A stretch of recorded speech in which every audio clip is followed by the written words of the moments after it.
Quickly একটু বলো যে আগে ওর কথা যে আছে, অনুরাধার সাথে কাজ করে তো ভালো লেগেছে for sure, but tell me a good thing about her and a negative thing about হার।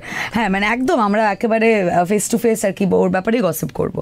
আমি কোনটাকে বল, নেগেটিভ? ভালোটা বলো। হ্যাঁ ভালোটা। ও খুব সিনসিয়ার একজন অভিনেত্রী এবং নিজের কাজের প্রতি যথেষ্ট সিরিয়াস। সেটা ওর কাজের প্রতি অ্যাপ্রোচ দেখেও বোঝা যায়, কারণ আমরা তো শুধু যারা আমরা কয়েকটা তারা তো শুধু কাজটা দেখছি না, আমরা একসঙ্গে কাজটা করছি। So I know the whole process, যে কিভাবে ও প্রিপেয়ার করছে বা কি কোয়েশ্চেন্স করছে, কিভাবে নিজেকে প্রিপেয়ার করছে। তো সেই ব্যাপারে আমি বলবো যে খুবই সিরিয়াসলি অ্যাপ্রোচ করে ওর কাজকে। নেগেটিভ বলতে আমি বলবো যে ও মাঝে মধ্যেই, আমি শুনছি ও বলছে ওনাকে আমাকে ভয় পায়, ভয় পেত। ওর হাবে ভাবে বা কথাবার্তা আমি সেটা কোনো টের পাচ্ছি না।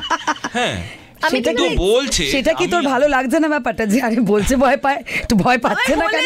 মানে যেকোনো একটা হোক, আইদার ভয় পাচ্ছেই না তাহলে বলুক আমি ভয় পাই না, বলছি ভয় পায় কিন্তু হাবে ভাবে কথাবার্তায় আমি টের পাচ্ছি না, আমিও খুব কনফিউজড হয়ে যাচ্ছি।